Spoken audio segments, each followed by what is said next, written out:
दोस्तों क्या आपका कंप्यूटर स्लो स्टार्ट होता है, चालू करने पर बहुत टाइम लगाता है चालू होने पर? तो आज की वीडियो को आप कंप्लीट देख कर जाना। अभी आप देखिए, अभी मैं यहाँ से अपने कंप्यूटर को करता हूँ चालू, ये हो गया चालू, आप देख सकते हैं। और चालू होने में कम से कम ये 2 से 3 मिनट का टाइम लगाएगा, आप देख सकते हैं। देखते हैं यहाँ पर क्या होता है। इस कंप्यूटर पर सेम वही प्रॉब्लम है कि चालू होने पर इसमें टाइम ज़्यादा लग रहा है। अभी आप देख सकते हैं ये गोल गोल घूम रहा है अभी डिस्प्ले पर, आप देख सकते हैं। और यहाँ पर to skip disk checking press any key within 4 second लिखा रहा है। ठीक है, वेट करते हैं हम क्या होता है। और देख सकते हैं कुछ ऐसा ही लिखा रहा है, बट ये चालू नहीं हो रहा है और ये लंबे समय तक लटका रह जाता है। और कई कंप्यूटर पर अलग अलग प्रॉब्लम आती है, बस कई में ये सिर्फ घूमता ही रहता है। ये जो राउंड जो घूम रहा है ये बस ऐसे ही घूमता रहता है, ये स्टार्ट ही नहीं होता। और अभी आप देख सकते हैं, हम वेट करते हैं कुछ सेकेंड और आप देखेंगे कि हमारा कंप्यूटर चालू हुआ है। अभी आप देख सकते हैं इतने टाइम बाद ये चालू, मतलब 1 मिनट का टाइम यहाँ पर इसने ले लिया। तो यहाँ पर आपने देखा कंप्यूटर को चालू होने पर 1 से 1.5 मिनट का टाइम लग रहा है, और कई कंप्यूटर पर तो 2 मिनट 3 मिनट का भी समय लग जाता है दोस्तों। तो अभी आपने देखा कंप्यूटर को जैसे ही मैंने चालू किया तो 2 से 3 मिनट का यहाँ पर टाइम लग रहा है कंप्यूटर को चालू होने पे। तो ये जो प्रॉब्लम आ रही है ना, इसका मैं आपको सोल्यूशन बताने वाला हूँ। और अगर आपका भी कंप्यूटर लेट से स्टार्ट हो रहा है, चालू होने में टाइम लगा रहा है, तो आप वीडियो को बिल्कुल भी स्किप मत करना, आखिर तक देख के जाना। इस वीडियो को देखने के बाद आपका ये प्रॉब्लम 100% सॉल्व हो जाएगा दोस्तों। तो दोस्तों इस प्रॉब्लम को ठीक करने के लिए आपको करना कुछ नहीं है, बस आपको ये देखना है कि आपके कंप्यूटर पर कितने हार्ड डिस्क लगे हुए हैं। 1 2 3 4, बहुत सारे ऐसे कंप्यूटर होते हैं जहां पर 4-5 हार्ड डिस्क लगे होते हैं। तो आप अपने में ये देख लीजिए कि उसमें कितने सारे हार्ड डिस्क लगे हुए हैं। और आपको क्या करना है, अपने सीपीयू के कैबिनेट को ओपन करना है और जितने भी हार्ड डिस्क लगे हैं उनमें जो बूट डिवाइस है उसको छोड़ के बाकी हार्ड डिस्क के कनेक्शन को आपको निकाल देना है। फिर से समझा दूं, बूट डिवाइस का मतलब यह है कि जिस हार्ड डिस्क में आपका विंडो इंस्टॉल है उसको छोड़ दीजिए, बाकी हार्ड डिस्क के कनेक्शन को आप एक बार बाहर निकाल के देखिए। उसके बाद आप अपने कंप्यूटर चालू कीजिए, आपका कंप्यूटर 3 से 4 सेकंड में चालू हो जाएगा। यकीन नहीं हो रहा, आप ट्राई करके देख सकते हैं, मैं आपको प्रैक्टिकली करके भी दिखाऊंगा अभी। या फिर आपके कंप्यूटर पर एसएसडी लगा हुआ है, राइट है, मतलब एसएसडी में आपका विंडो इंस्टॉल है और आप अपना डाटा स्टोर करने के लिए हार्ड डिस्क लगा रखे हो। तो आपको क्या करना है, अपने हार्ड डिस्क के जो कनेक्टर उसे आपको बाहर निकाल देनी है और सिर्फ एसएसडी का कनेक्टर लगा हो रहेगा। और आप अपने कंप्यूटर पर चालू करके देखिए, आपका कंप्यूटर चुटकी में चालू हो जाएगा, बड़ी आसानी से आपका कंप्यूटर चालू हो जाएगा।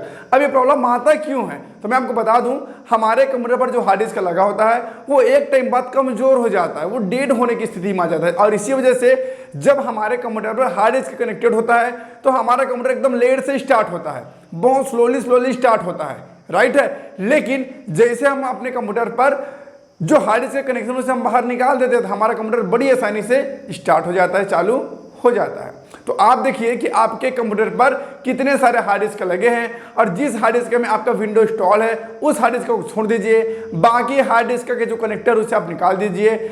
उसके बाद आप अपने कंप्यूटर चालू करके देखिए, आपका कंप्यूटर दोगुना तिगुना स्पीड से स्टार्ट होगा दोस्तों। या फिर आपके कंप्यूटर पर आपने एसएसडी लगवा रखा है तो आप एसएसडी को लगे रहने दीजिए, हार्ड डिस्क के जितने भी मतलब हार्ड डिस्क उसके जो कनेक्शन उसके आप निकाल दीजिए, मतलब हार्ड डिस्क कनेक्टेड नहीं होना चाहिए आपके कंप्यूटर पर। और आप अपने पीसी को एक बार चालू कीजिए, आप अपने कंप्यूटर को एक बार चालू कीजिए, आप देखेंगे कि आपका कंप्यूटर काफी तेजी से चालू हो जाएगा। चलिए अभी मैं आपको प्रैक्टिकली करके दिखा देता हूं। तो दोस्तों अभी आप देख सकते हैं हमारे कंप्यूटर पर 4 ड्राइव यहाँ पर दिखा रहा है, ठीक है, ये हमारा हार्ड डिस्क है सारा का सारा, ठीक है।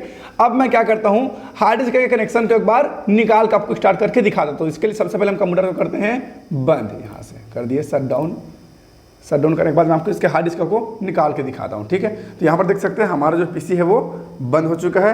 अब चलिए फटाफट इसके हार्ड डिस्क को निकाल दें, उसके बाद मैं आपको फिर से चालू करके दिखाता हूँ। तो अभी मैंने अपने कंप्यूटर से हार्ड डिस्क के कनेक्टर को निकाल दिया। अब यहाँ पर मैं आपको चालू करके दिखाता हूँ। हमने किया चालू और आप देखेंगे काफ़ी तेज़ी से चालू हो जाएगा, मतलब कुछ ही सेकेंड में स्टार्ट हो जाएगा। आप देखते रहिए, सब आपके सामने लाइव चल रहा है, बिल्कुल वेट करते हैं आप कुछ सेकेंड, देख सकते हैं यहाँ पर, और सीधा हाई सर लिखा आ जाएगा, मतलब हमारे कंप्यूटर का नाम यहाँ पर लिखा आ जाएगा। आप देख सकते हैं हमारा पीसी स्टार्ट हो चुका है, ये आप देख सकते हैं स्टार्ट हो गया, मतलब मुश्किल से 5 सेकेंड लग रहा है। पिछले टाइम जब हमने चालू किया तो हमें 1 से 1.5 मिनट का टाइम लगा था और अभी आप देख सकते हैं हमारा कंप्यूटर मात्र 5 सेकेंड में चालू हो गया। अब मैं आपको चेक भी करके दिखा देता हूँ। यहाँ पर हमने हार्ड डिस्क को निकाल दिया है कनेक्शन को, ये देख सकते हैं यहाँ पर सिर्फ हमारे एसएसडी ही दिखा रहा है, हार्ड डिस्क हमने निकाल दिया है। तो यहाँ पर कहने का मतलब ये है कि अगर आपके कंप्यूटर पर, आपके सीपीयू पर 4-5 हार्ड डिस्क लगा है या फिर जितने भी हार्ड डिस्क लगे हैं, तो आपको हार्ड डिस्क के कनेक्शन को बाहर निकाल के स्टार्ट करना है। स्टार्ट हो जाने के बाद आप चाहे तो हार्ड डिस्क को कनेक्ट कर सकते हैं। जैसे यहाँ पर मैं आपको दिखा देता हूँ करके, ये रहा मेरा हार्ड डिस्क, देख सकते हैं। मैं फ्लैश ऑन करता हूँ जिससे आपको और क्लियर दिखे। ये रहा मेरा हार्ड डिस्क, ये देख सकते हैं मैंने कनेक्शन को यहाँ पर बाहर निकाल दिया। अब यहाँ पर मैं कनेक्ट इसे कर सकता हूँ। ये देख सकते हैं, ये हमारा हार्ड डिस्क कनेक्ट हो गया। ठीक है, देख सकते हैं कनेक्ट कर दिया। अब इसे साइड करते हैं। अब यहाँ पर हमारा जो हार्ड डिस्क है वो आ जाएगा। अब वैसे तो मेरे हार्ड डिस्क जो है वो खराब हो गया, इसमें प्रॉब्लम है। मेरा जो सीपीयू में जो हार्ड डिस्क लगा है उसमें दिक्कत है, जिसकी वजह से जब भी मैं अपने हार्ड डिस्क को सीपीयू से कनेक्ट करता हूँ तो मेरा कंप्यूटर कभी स्टार्ट होता ही नहीं है, और कभी स्टार्ट होता है तो बहुत टाइम से स्टार्ट होता है। तो घुमा फिर अगर बात करें तो अगर कंप्यूटर स्लो स्टार्ट हो रहा है, इसका मेन रीजन है उसमें का हार्ड डिस्क है। तो आपको हार्ड डिस्क को एक बार चेक कर लेना है, और अगर 4-5 हार्ड डिस्क लगा है तो आपको एक एक को निकाल के चेक करना है, और जिसको लगाने से कंप्यूटर लेट स्टार्ट हो रहा है उस हार्ड डिस्क को आप निकाल ही दीजिए, क्योंकि उसी हार्ड डिस्क में दिक्कत है दोस्तों। तो अभी आपने देखा, जैसे मैंने अपने कंप्यूटर पर से हार्ड डिस्क के कनेक्शन को बाहर निकाला और चालू किया तो मात्र 5 सेकंड में हमारा कंप्यूटर चालू हो गया। तो कहने का मेरा मतलब ये है, जो हार्ड डिस्क होता है ना, अगर हार्ड डिस्क में कोई दिक्कत होता है, कोई प्रॉब्लम क्रिएट हो जाता है, या फिर हार्ड डिस्क में वायरस अटैक हो जाता है, तो वो हार्ड डिस्क हमारे कंप्यूटर को एकदम लेट स्टार्ट होने देता है। जब हम अपने कंप्यूटर चालू करते हैं तो हमारा हार्ड डिस्क पहले चेकिंग करता है, चेक होता है, मतलब मदरबोर्ड जो है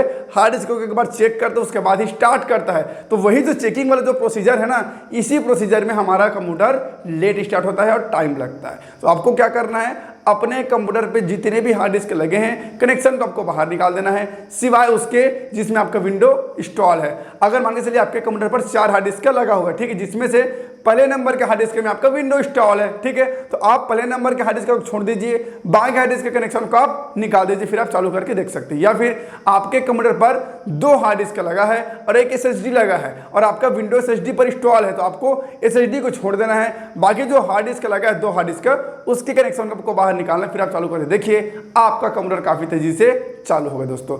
मतलब घुमा फिरा कर बात करें तो ये जो हार्ड डिस्क होता है ना, इसी में साला दिक्कत आ जाता है, जिसकी वजह से हमारा कंप्यूटर स्लो स्टार्ट होता है और लेट से चालू होता है दोस्तों। और मैं आपको रिकमेंड करूंगा कि अगर आपके कंप्यूटर पर SSD नहीं लगा है तो आप अपने कंप्यूटर पर कम से कम 250 GB का SSD लगवा लीजिए, और उसी SSD पर आप अपने विंडो को इंस्टॉल कराइए। आप देखेंगे आपके पीसी की जो परफॉर्मेंस है ना, वो रॉकेट की तरह हो जाएगा, 2 स्पीड आपको मिलने लगेगा दोस्तों। अब आपका प्रॉब्लम सॉल्व हो गया हो तो वीडियो को लाइक कर देना, चैनल को भी सब्सक्राइब कर देना, साथ में घंटे को भी दबा देना। फिर मैं नए वीडियो पर नए टॉपिक के साथ, तब तक के लिए जय हिंद।